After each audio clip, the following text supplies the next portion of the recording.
Anywhere from Anywhere est la réplique 50 et elle a été pensée à partir de réflexions sur certains travaux de Claes Sonderburg.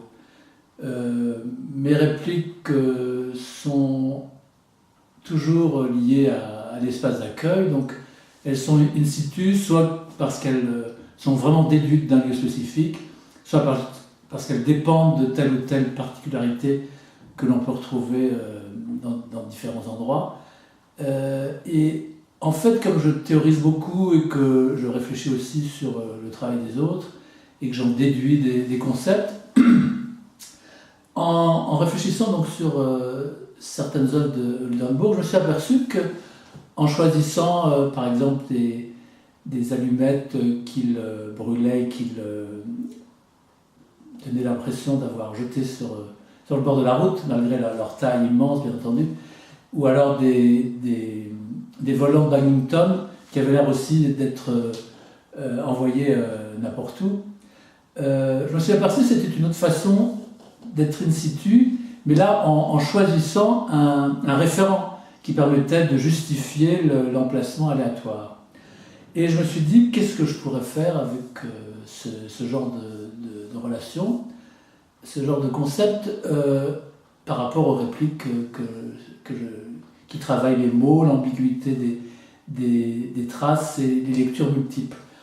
Et donc, en cherchant autour de paradigmes qui pouvaient correspondre, et puis en favorisant l'anglais, puisque c'était la langue a priori la plus répandue, je suis tombé sur Anywhere.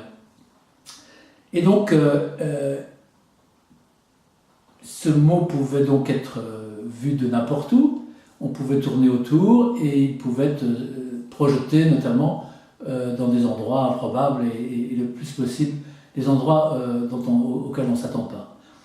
Et puis,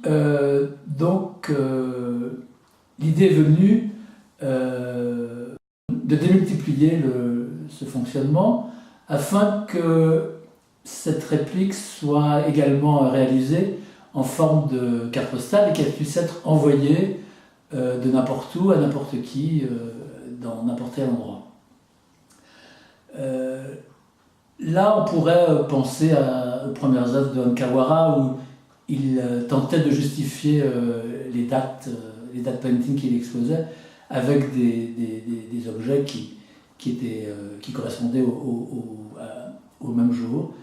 Et au début, il montrait notamment des journaux. Et on sait que par la suite, il a envoyé des cartes postales pour d'autres raisons. Mais là, on peut comprendre que le timbre qui ne peut pas, qui est vraiment spécifique d'un pays à partir duquel on peut adresser une carte postale, le timbre donc déjà localise l'envoi et le cachet précise encore plus de quelle ville cette carte postale a été adressée. Donc ça c'est une chose. Il reste à voir que le côté duplication correspond évidemment encore plus à cette idée d'œuvre qui fonctionne n'importe où. Et là, je penserais peut-être à Duchamp par rapport aux répliques de l'urinoir, la fontaine qu'il a exposée, qui a disparu, a été répliquée, reproduite, ce qui est quand même assez étrange par rapport à l'idée du ready-made qui constituait son travail au départ. Ces répliques qui ont été validées par lui et qui évidemment transforment totalement et même s'opposent à l'idée de départ du ready-made. Pour au contraire ne pas fétichiser sur un objet et lui donner une valeur spécifique et unique, il aurait fallu qu'il trouve des tas d'urinoirs identiques et qu'il en expose le plus grand nombre possible. Donc c'est ce que l'on va faire. Chaque année, il y aura des couleurs particulières et le plus grand nombre sera envoyé à n'importe qui et surtout de n'importe où et n'importe où.